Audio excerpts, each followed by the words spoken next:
할렐루야. 우리가 세상에 살아가는 사람들을 부류를 이렇게 나눌 때가 있죠. 그래서 이런 사람 저런 사람으로 해서 이 대조적이며 양면적인 부분으로 사람을 분류하여 말하기도 하고 생각하기도 합니다.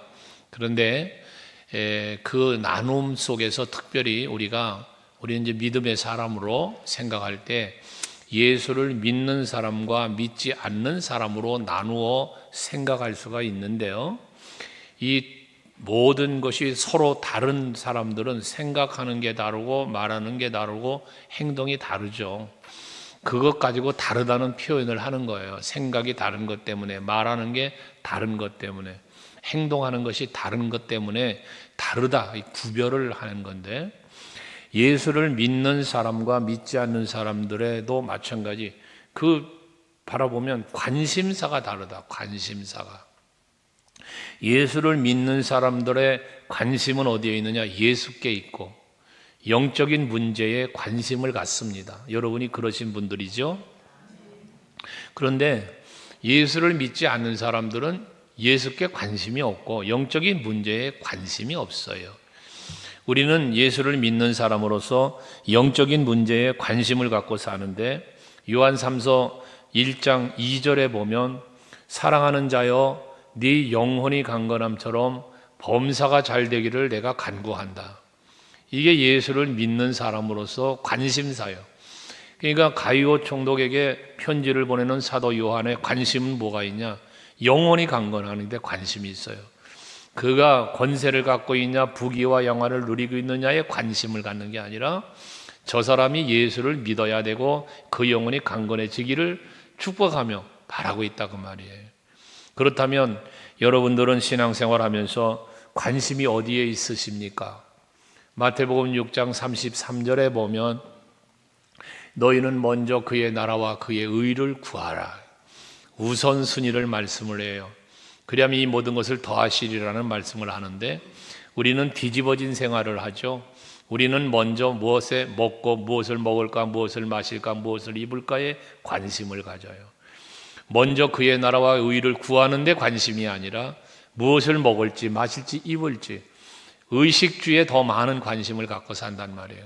이것은 예수를 믿지 아니하는 사람들의 관심사인데도 불구하고 예수를 믿노라 하는 우리 그리스도인들의 관심사가 예수께 있지 않고 내 영적인 문제에 있지 않고 다른 곳에 있다면 올바른 신앙생활을 하고 있는 것이 아니라는 것입니다. 우리가 세상 사람들이 살고 있는, 세상 사람들이 추구하고 있는 것은 그릇된 길을 가고 있기 때문에 그 그릇된 길을 가고 있는 이들을 예수께로 인도하고자 하는 것이 우리들의 마음에 간직해야 될 마음이고, 우리 교회가 가져야 할 어떤 교회의 목적이 된다고도 말씀을 드렸잖아요.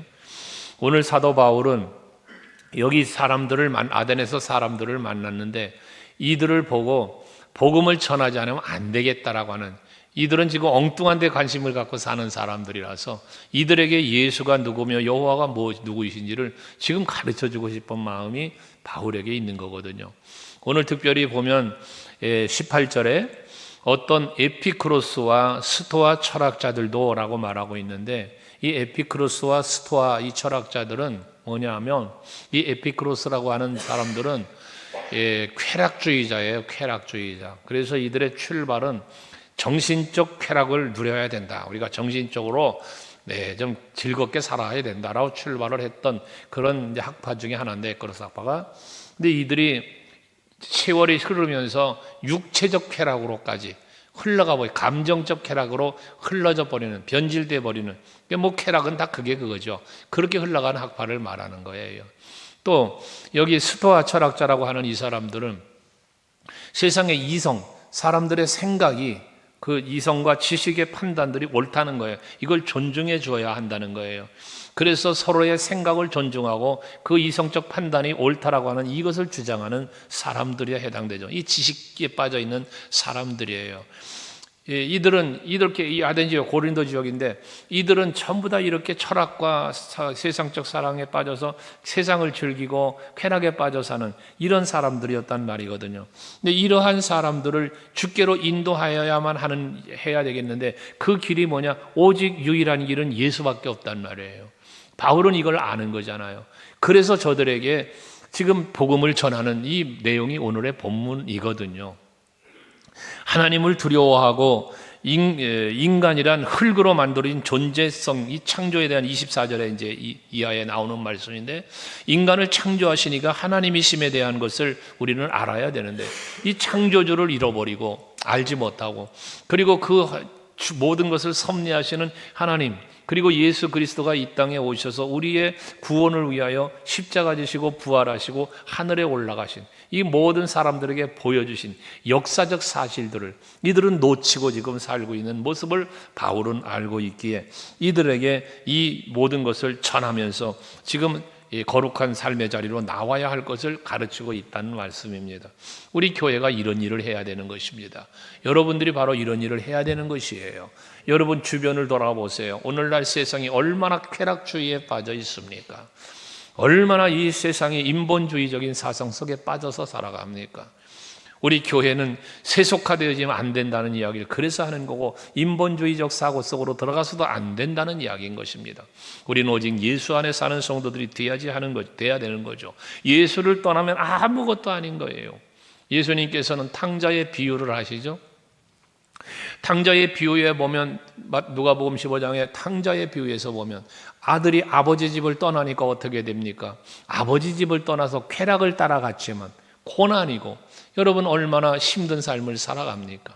그랬던 그가 다시 아버지께로 돌아오니 모든 것이 회복이 되어지는 이 탕자의 비유를 말씀한단 말이죠.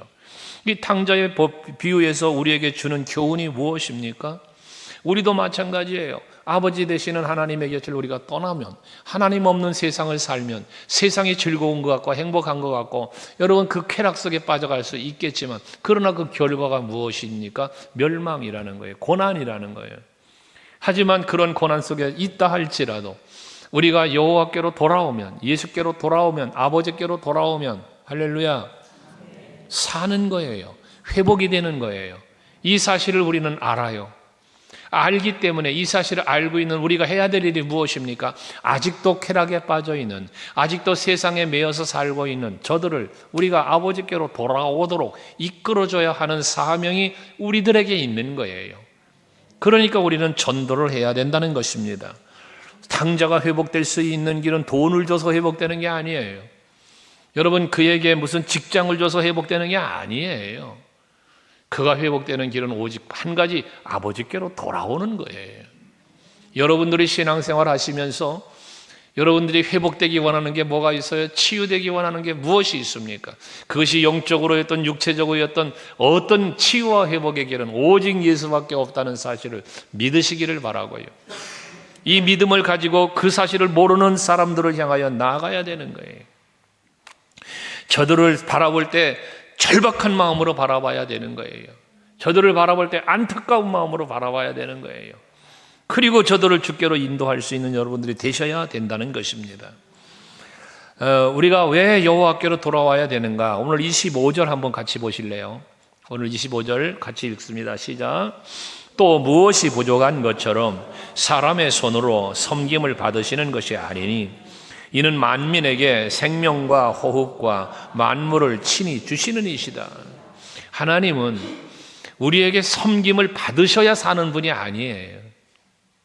우리가 하나님 앞에 나와서 예배를 드리고 하나님 앞에 예물을 드리고 몸을 드리고 시간을 드리고 물질을 드리면서 여러분 그분을 섬겨 드려야 하나님이 사시는 분입니까? 아니에요. 도리어 하나님은 우리 모든 인간을 지셨고 인간의 부족함이 없이 살도록 모든 만물을 지어주셨고 그것을 섭리하시면서 복으로 은혜로 주시는 분이 하나님이세요. 베푸시는 분이 하나님이시다고 말이에요. 여러분이 하나님을 섬겨드려야 사는 분이 아니라 말이에요. 하기에 우리는 전도를 한다는 것은 바로 그러한 하나님이심을 전하는 거예요. 마치 어떤 분들을 보면 교회를 나오는 것이 교회를 위하여 나오고 나가준다 뭐 이런 표현까지 하는데요. 아니에요, 여러분. 그리스도의 몸된 교회는 하나님이 세우는 교회시고요, 하나님이 세워가시는 교회예요. 하기 때문에 우리는 그러한 세우시고 회복시키시고 생명의 역사를 이루시는 예수 안에서 우리는 살아야 되고, 그 안에 사는 우리가 또 다른 누군가를 그 안으로 초청할 수 있는 우리들이 되어져야 한다는 것이거든요. 모든 생명과 모든 만물의 주권자가 하나님이시라는 사실, 그러니 그 하나님께로 돌아와야 된다는 것입니다. 그래서 우리가 전도를 하기 위해서 늘 지금 계속해서 9월 첫 주부터 말씀을 나누고 있는데, 여러분, 우리가 전도를 하기 위해서는 또 효율적인 전도의 열매를 맺어주기 위해서는 우리가 세 가지를 또 생각해야 되는데, 계속 매주 지금 세 가지씩 말씀을 드리고 있는 중인데, 오늘도 우리가 먼저 생각할 것은 뭐냐? 앞 시간에도 한번 생각했던 말씀 중에 하나이긴 합니다만은, 여러분들이 전도의 대상자를 정하였습니까? 그렇다면 그 전도의 대상자의 영적인 상태가 어떤 상태에 있는지를 여러분들이 알아야 합니다. 그래야 그 상태에 맞게 전도도 할 수 있게 되어지는 것이거든요. 예수를 한 번도 믿어보지 않은 사람, 교회를 한 번도 오지 않은 사람도 있어요. 여러분의 전도 대상자 중에는 우리 교회에 와서 신앙생활을 하신 지가 얼마 됐지만, 우리 교회 처음 오셨을 때 어느 분 성도님은 그랬어요. 교회 한 번도 나가본 일이 없대요. 어려서 가본 일이 없대요. 근데 우리 교회 처음 오셨대요. 그러면서 예수를 믿기 시작한 분이 계셨어요. 그런가 하면 어떤 분들은 교회를 어렸을 땐 잘 다녔지만 성장하면서 안 다니는 분도 있어요. 때로는 교회를 잘 다니다가 상처를 받거나 어떤 문제가 있어서 교회를 떠나서 방황하는 분도 계세요. 여러분들의 대상자 중엔 이런 분들이 다양하게 있다고 말이에요. 이러한 분들의 상태를 여러분들이 파악을 하고, 그리고 특별한 것은 뭐냐면 그 한 영혼을 사랑해야 되고요. 그래서 아직도 예수를 모르는 영혼, 사랑하는 마음으로, 또 방황하는 그 영혼을 사랑하고 안타까운 마음으로 찾아갈 수 있는 여러분들이 되어야 된다는 것입니다. 그래서 저들의 영적인 상태를 알지 못하고는 전도가 안 되는 거예요. 특별히 오늘 이 아덴에 있는 사람들을 보며 바울이 22절, 23절에 보면 저들에 대하여 말하기를 너희가 참 범사에 종교심이 많다.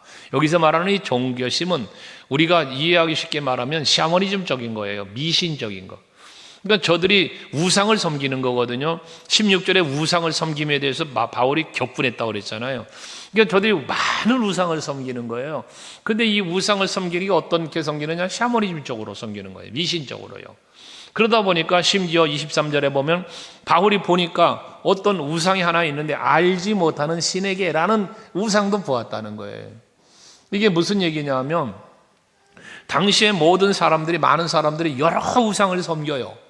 여러 우상들을 섬기는데 이들의 마음속에는 종교심이 많다 보니까, 샤머니즘적인 사상이 있다 보니까 무슨 생각이 오냐면, 내가 알고 있는 신을 섬기는데 혹여나 내가 알지 못하는 신이 있는데 그를 내가 섬기지 못함으로 인하여 그 신이 노해서 내가 해를 당할까 봐 두려운 마음이 생기는 거예요. 그러니까 그렇게 내가 알고 믿고 있는 신은 있지만 또 다른 알지 못하는 신도 섬겨야 되겠다는 마음에서 알지 못하는 신에게라는 그런 우상을 만들어 놓고 그 앞에 예물을 드리고 제사하고 그랬다는 이야기예요. 얼마나 이들이 많은 우상을 섬겼는가를, 그들의 종교심 이것을 보여주는가를 말씀하는 내용이거든요.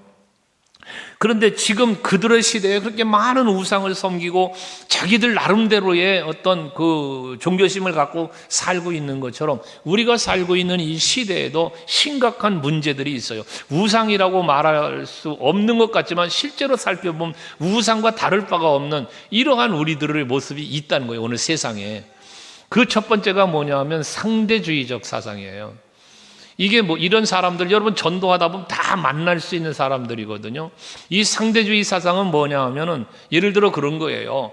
예수 믿어야 천국 갑니다. 그러니 예수를 믿으시라고 말하면 이들은 뭐라고 말합니까? 왜 꼭 예수를 믿어야만 하느냐? 왜 꼭 교회를 가야만 하느냐? 왜 구원이 예수께만 있느냐? 다른 종교에도 구원은 있다. 이 종교 다원주의에 빠졌던 그런 일들이 우리 가운데 있었잖아요, 여러분. 그러니까 오죽하면 신학교 교수가 종교 다원주의를 가르쳤던 그런 어느 신학교도 있었지 않았습니까? 교단적으로 물론 징계 조치하고 학교에서 교수직을 박탈하고 내쫓아버렸지만, 이런 상대주의자의 논리가 있다고 말이에요. 여러분, 이런 데 빠져서도 안 되고 그런 사람들을 내버려둬서도 안 돼요. 분명한 것은 기독교는 독선적이다 라고 말하는 사람들을 만나도 분명히 말할 수 있는 것은 맞아요. 예수 외에는 구원이 없어요, 여러분. 이게 구원에 관한 한 여러분 누구와 타협할 수 있는 일이 아니에요. 사도행전 4장 12절 말씀에 분명하게 말하잖아요. 같이 읽어봐요. 시작. 다른 이로서는 구원을 받을 수 없나니 천하 사람 중에 구원을 받을 만한 다른 이름을 우리에게 주신 일이 없음이라. 여러분, 그렇잖아요. 우리의 구원은 예수 외에 없어요. 그러니까 나는 길이요 진리요 생명이니 나로 말미암지 않고는 아버지께로 올 자가 없다. 내가 진리야. 나 외에 진리 없어. 내가 생명이야. 나 외에 생명을 줄 사람 없어. 어떤 것도 없단 말이에요. 이게 예수님의 친히 말씀하신 거잖아요. 그러니까 구원을 받는 이름을 다른 이름을 주질 않았다는 거예요. 그런데 이 상대적인 이 논리에 빠져 있는 사람들과 여러분 그런데 언쟁을 벌이거나 그러지 말고 아무리 누가 뭐라 해도 예수 외에는 구원이 없다는 복음을 자신 있게 전할 수 있는 여러분들이 되시라는 겁니다. 그런가 하면 개인주의 사상이에요. 자기만 알아요. 자기 생각이 옳아요. 자기 판단이 옳아요. 내가 하려고 하는 게 옳아요. 이게 돼야 돼요. 이 개인주의거든요. 근데 이 개인주의는요, 이게 우상이에요. 자기가 우상이 되는 거예요. 이거는 개인주의. 자기가 우상이 되는 거예요. 나만 알아요. 나만 옳아요. 내 생각이 옳아요. 내가 하고 싶은 대로 돼야 돼요. 이게 교회 안에도 있을 수 있는 문제예요, 이게요. 그러니까 우리는 항상 무슨 생각해야 되냐면 예수님의 생각을 찾아가야 돼요. 내 생각을 버리고 예수님 생각을 찾아가야 돼요. 그러니까 예수님은 어떻게 하셨을까? 여러분에게 스티커 드렸죠. 늘 생각하라는 거예요. 내가 하고 싶은 대로가 아니라 예수님이라면 이럴 때 어떻게 하셨을까? 생각을 해보자는 거예요. 이게 개인주의를 벗어나는 것이거든요. 그러다 보니까 자기 우상화가 되어지다 보니까 자기 중심으로 모든 걸 생각하고 말하고 행동하는 거거든요. 이 개인주의가 하나의 개인으로 끝나는 게 아니라 교회들이 개교회주의가 돼버려요. 그러다 보니 하나가 안 돼요. 연합이 안 돼요, 여러분. 교회 안에도 들어오면 이 개인주의가 침투해 들어오면요, 나 개인뿐만 아니라 우리 구역, 우리 기관, 요런 그룹을 하나 만드는 거예요. 이 집단 이기주의라고까지 세상에서 표현하는 것들인데요. 나만 아는 이거 벗어나야 되는 거예요. 전도하다 보면 이런 사람들은요, 난 복잡하게 얽히는 게 싫어. 이런 사람이. 내가 왜 교회에 매여야 살아야 되느냐. 그런 거 싫다는 거예요. 이런 사람들은 혼자 살고, 오죽하면 요즘에 TV 프로그램, 나 혼자 산다. 이런 거. 이래 되는 세상이 되는 거예요, 지금 이게 개인주의가. 누구한테 터치받는 게 싫은 거예요. 그러니까 전도를 하면은 뭐라고 말합니까? 전도하면 개인의 삶을 침해당했다. 개인의 삶에 침해를 당한다는 거예요, 전도하는 거. 벨 누르고 문 두드리면 내 사생활 침해라는 거예요. 전도하는데 이런 주장하는 사람들이 참 개인주의거든요. 그래서 여러분 젊은 세대들요, 자꾸 아이 낳으라는 거예요. 애 하나 낳고 그만둬버리면 그 애가 그냥 하나주의 돼버린다니까, 하나주의. 둘도 낳고 셋도 낳고, 꼭 이럴 때는 낳지도 못하는 사람이 아멘을 하고, 낳아야 돼요, 여러분. 그래서 어쩌다가 애를 낳는다 그러면 그냥 축복하며 기도하기를 하는 그런 기도 간혹 해요. 아버지, 쌍둥이를 낳게 해달라고. 한 번에 둘. 언젠가 무슨 프로그램 보니까요, 5 쌍둥이를 낳더만 어떤, 군인이에요. 부부가 군인이더라고요. 그런데 군인인데 이 사람들이 애를 낳는데 5 쌍둥이를 낳았대요. 그런데 힘들긴 했지만 낳고 지금 좀 2년이 됐대나 그랬대는데, 아이고, 애들이 올라오말랑 노는데 얼마나 좋은지 보기가. 지금 태중에 있는 우리 네 사람이 지금 태중에 있는데 쌍둥이가 나왔으면 좋겠어. 어쨌든 여러분, 이 개인주의는 교회를 무너뜨리는 거예요, 여러분. 교회는 예수를 중심으로 한 몸을 이룬 지체로서 사는 거잖아요. 우리 계속 교회 속성에 대한 얘기를 자주 하잖아. 하나됨. 이게 첫 번째예요. 그러니까 여러분들도 항상 교회 안에서도 하나 되는 여러분 되시기를 바랍니다. 할렐루야. 예, 에베네셀 중창단은 우리끼리만 모이지 말고 가끔 저 샬롬하고도 어울려서 연합해서 한번 뭐 해볼까? 얼마나 좋아요. 예, 기관, 구역, 벽 쌓지 좀 말아요. 벽을 쌓지 마라.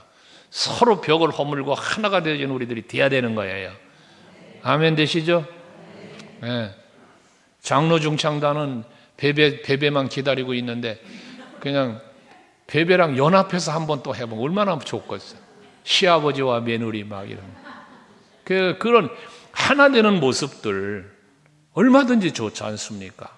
그래서 개인주의를 벗어나서 우리가 하나 되는 연합주의가 되어야 된다는 것, 그리스도 안에도 하나가 되어야 된다는 것입니다. 또 물질주의가 있어요. 물질 만능주의인데 이 사람들은 돈만 있으면 행복한 줄 알아요. 돈이 전부야 이런 사람들에게는. 그러니까 돈을 벌려고만 애를 쓰지 예수는 생각지 않아. 돈을 벌어야만 되지 교회는 생각이 없어요. 이런 신앙생활하는 게 물질 만능주의거든요. 물질주의. 여러분 이것으로부터 벗어나야 됩니다. 예수님은 분명히 말씀한 것이 뭐냐면 마태복음 6장 24절에서 사람이 두 주인을 섬길 수 없다. 하나님과 돈을 둘을 같이 섬길 수 없다는 거예요. 혹 이를 미워하고 저를 사랑하거나 이를 중히 여기고 저를 경히 여깁니다. 너희가 하나님과 재물을 겸하여 섬길 수 없다라고 말씀하는 이유가 거기 있어요. 디모데서 6장 10절에도 돈을 사랑함이 일만하게 뿌리가 된다. 이런 말씀들. 여러분 물질 만능주의에 빠져 살지 마세요. 앞에도 잠깐 말씀드린 것처럼 마태복음 6장 33절 그렇잖아요. 너희는 먼저 그의 나라와 그의 의를 구하라. 그리하면 이 모든 것을 너희에게 더하시리라. 할렐루야죠. 근데 우린 거꾸로 산다니까요.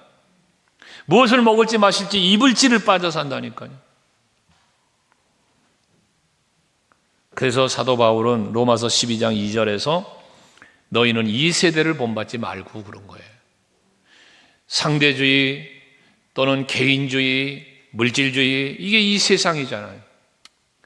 이 세대를 본받지 말고 오직 여러분의 마음을 새롭게 하여 여러분들의 마음을 새롭게 해서 변화를 받으라는 거예요. 그래서 하나님의 선하시고 기뻐하시고 온전하신 뜻이 무엇인지를 분별하라는 거예요.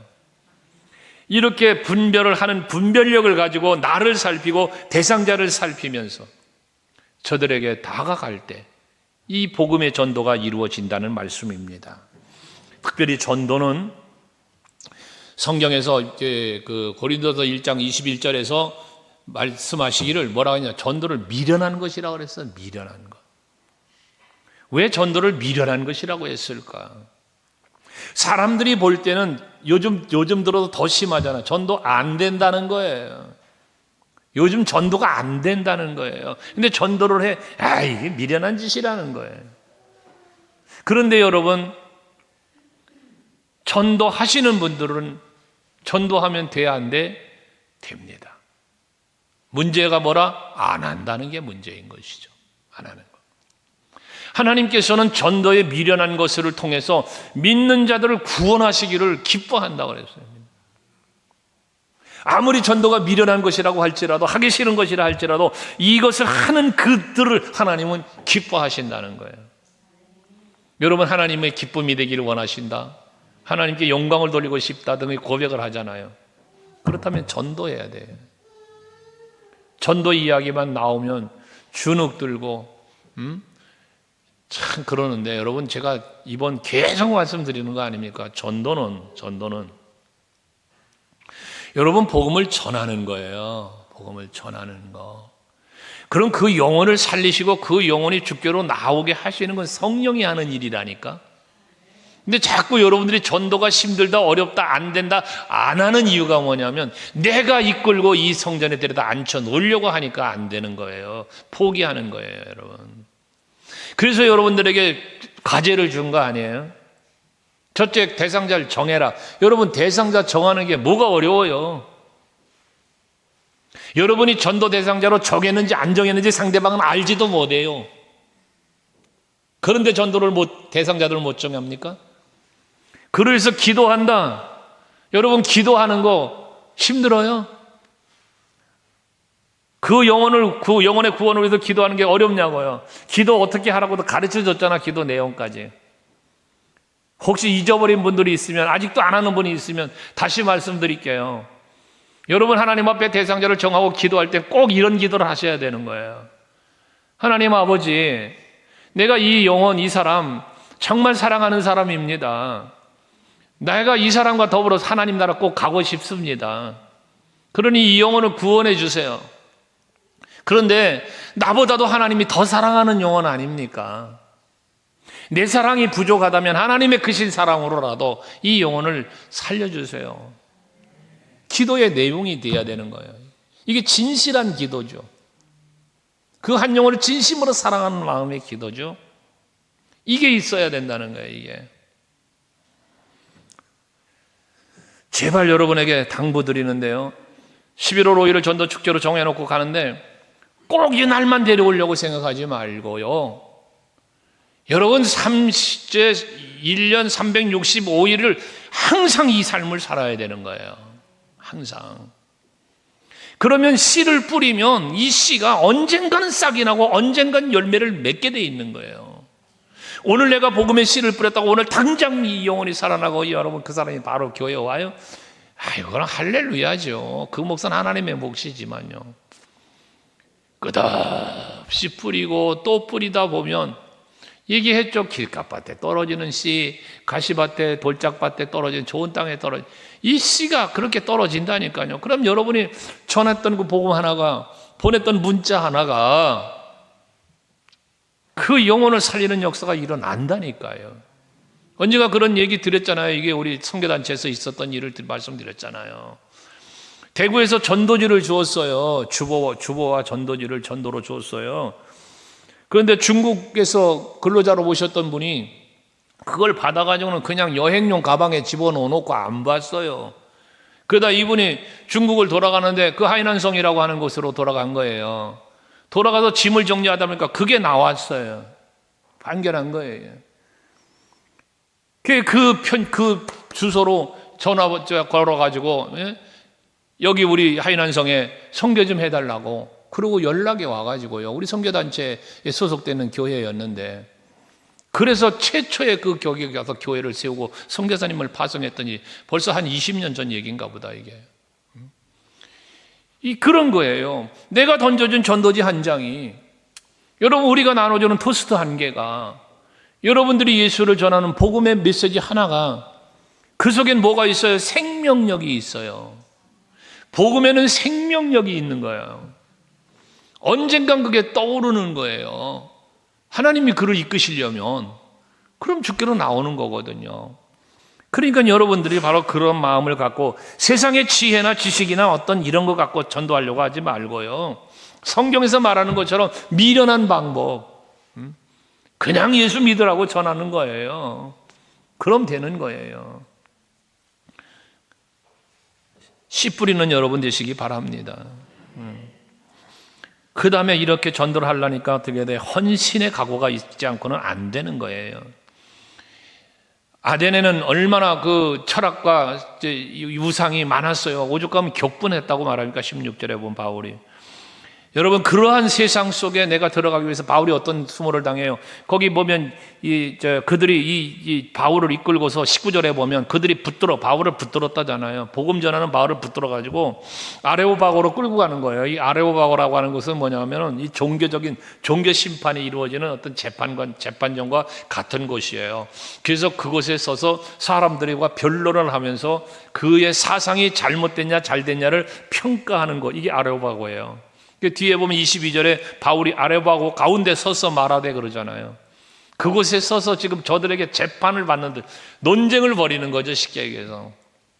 근데 그 자리 가기까지 어떤 일이 벌어지는 거예요? 붙잡혔잖아요. 제압당했잖아요. 뭐 나중에 핍박도 당하죠. 바울 같은 경우는 감옥에도 갇히고 매도 맞고 나중에 죽임을 당하기까지요. 이게 사도행전 교회에 일어났던 일들이지 않습니까? 이것처럼 오늘날도 마찬가지예요.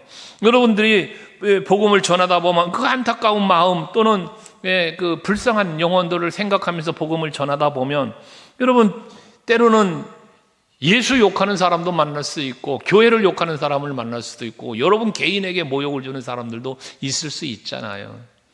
그럴지라도 불구하고 그런 상황 속에서도 변함없는 믿음 갖고 사랑 가지고 나아가는 것, 이게 헌신의 자세이거든요. 여러분 골리앗과 다윗의 싸움을 놓고 생각해 보세요. 사무엘상 17장에 나오는 말씀인데 그 싸움에서 45절에 보면 다윗이 골리앗을 향하여 싸우러 나아가면서 외치는 말씀이 나오잖아요. 그 말씀 가운데 보면 뭐랍니까? 너는 칼과 창과 단창으로 내게 오지만 나는 만군의 여호와의 이름으로 나가노라. 이 만군의 여호와의 이름을 말하면서 그 뒤에 뭐라고 말합니까? 그 만군의 여호와의 이름 하고 곧 네가 모욕하는 이스라엘의 군대의 하나님이라고 그래요. 그러니까 다윗은 골리앗과 싸우러 나가는 이유는 그와 싸워서 이기면 사울 왕이 딸을 준다고 해서 그 딸을, 왕의 딸을 아내로 맞이하기 위해서 나가는 게 아니란 말이에요. 그 싸움에서 이겼을 때 자기에게 임할 어떤 건세와 명예를 위해서 싸우러 나가는 게 아니란 말이에요. 싸우러 나가는 이유를 분명히 말하죠. 네가 모욕하는 이스라엘의 군대에 하나님 이름으로 나간다.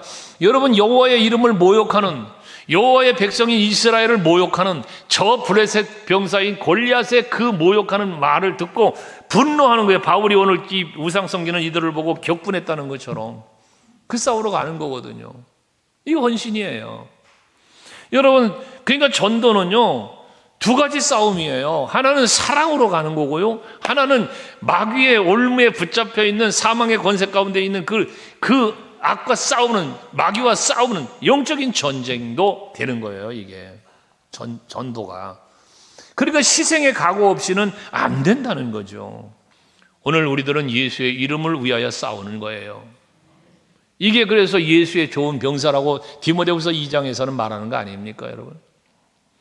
영혼 구원에 대한 절박한 마음을 가지고 헌신하지 않고는 전도할 수 없다는 사실을 여러분들이 알아야 되는 거지. 지난 주일에 우리가 묵상했던 사도행전 5장 41절 42절 말씀 여러분 생각해 보세요. 사도들이 나가서 복음을 전하잖아요. 박해를 받습니다. 그런데 그때 사도들이 그 이름을, 예수의 이름을 위해서 능력을 받는 일에 합당한 자로 여겼대잖아요. 그리고 그 박해를 받는데 능력을 당하는데 그걸 기뻐하면서 공회 앞을 떠났다잖아요. 그리고 그들이 가는 곳 어디에 있든지, 성전에 있든지 집에 있든지 예수는 그리스도라고 가르치고 전도하기를 그치지 않았다잖아요. 이게 헌신이라는 것이죠. 오늘 예배하는 여러분들에게 이런 헌신의 자세가 있기를 제 이름으로 축원합니다. 왜 이렇게 헌신할 수 있습니까? 예수가 생명이고 예수가 진리고 예수 아니면 하나님 나라가 못 가니까 목숨을 걸고 전할 수 있어야 된다는 말씀 아니겠어요? 전에도 말씀을 드렸지만 교회의 존재의 목적이 뭐라고 그랬어요? 한 영혼을 살려내는 것, 전도가 목적이라고 그랬잖아요. 복음을 전하지 않으면 세상은 절망뿐일 것입니다. 교회 또한 위대한 가치를 잃어버리는 거예요. 교회의 존재 가치를 잃어버리는 거예요. 오늘날 교회는요, 세상을 염려하고 세상을 불쌍히 여기고 세상을 향해 나가는 교회가 되는데 반대로 뒤집어져서 세상 사람들이 걱정하는 교회가 되어버리는, 전락해버리는 이런 모습들도 있다는 사실. 왜 그렇게 됐습니까? 여러분, 우리 성도들이 그렇게 전락해버리고 말았다는 증거인 거예요. 앞에서 말씀드렸던 상대주의, 개인주의, 물질주의, 세속화되어져 있는 이런 물결들이 교회 안으로 침투해 들어오면서 교회가 무너져 내리는 거예요. 교회는 세상 사람을 살려내는 구원의 역사가 일어나는 교회가 되어져야 교회다운 교회가 되어지는 것입니다. 그렇기 때문에 우리 교회는 앞으로 영혼 구령의 사업을 위해서 더 많이 기도하고 더 많이 서로 격려하고 물질로도 후원하고 그러면서 전도 사역에 앞장서가는 우리 교회가 되고 성도들이 될 수 있기를 바랍니다. 주께서 기뻐하시는 전도, 가장 기뻐하는 전도예요. 그리고 주님의 몸된 교회를 위해서 내 자신을 희생할 수 있는 그 희생의 한 방편이 전도라는 사실을 잊지 말고 헌신하는 여러분 될 수 있기를 바랍니다.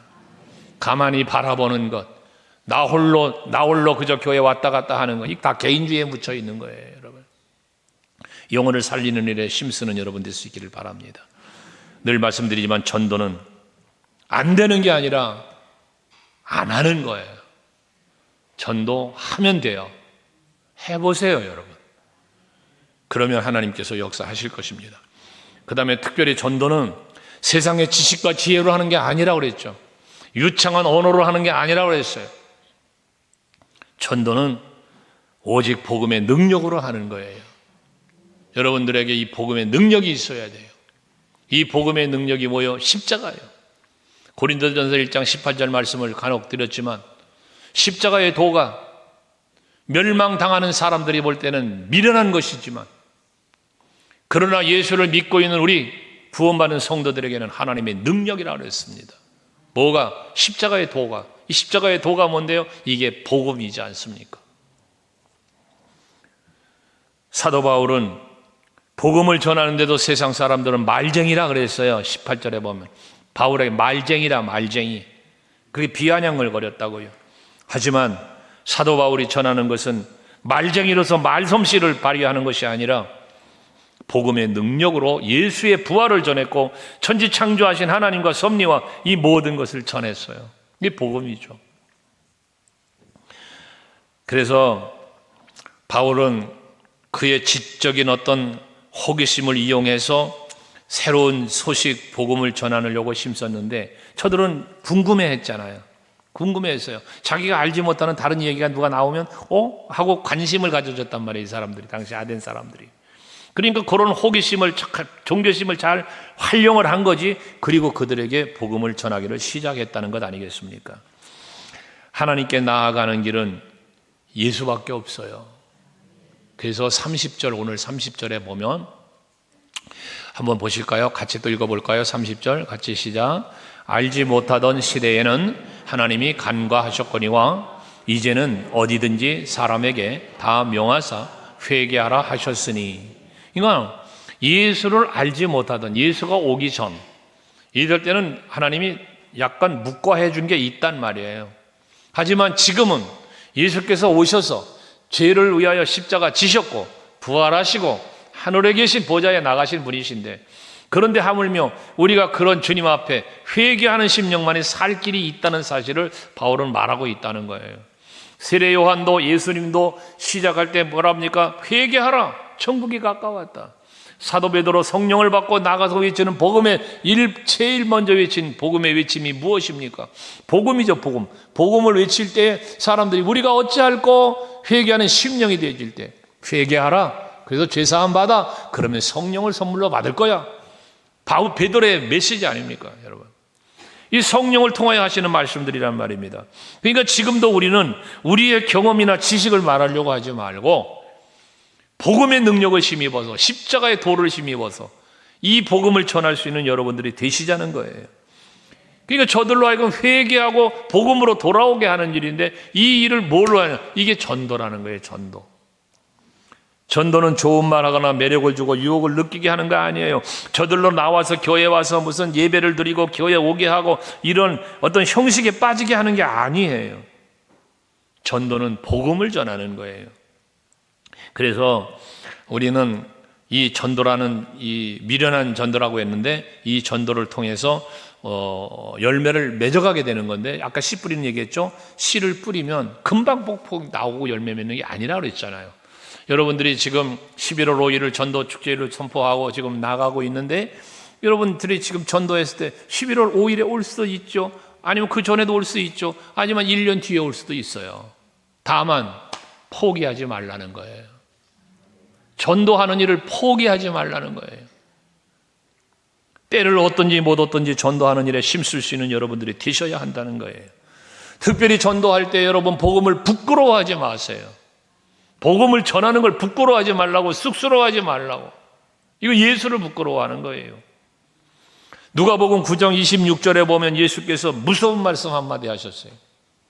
누가복음 9장 26절에 보면 누구든지 나와 내 말을 부끄러워하면, 예수를 부끄러워하고 복음을 부끄러워하면 인자도 자기와 아버지와 거룩한 천사들의 영광으로 올 때에 그 사람을 부끄러워하리라.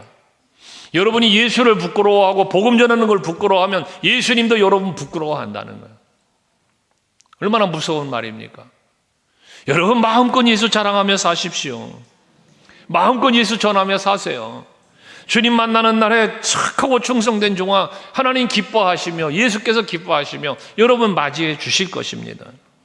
기억하십시오. 전도하는 일은 사람의 능력이나 실력으로 하는 게 아니라는 사실을.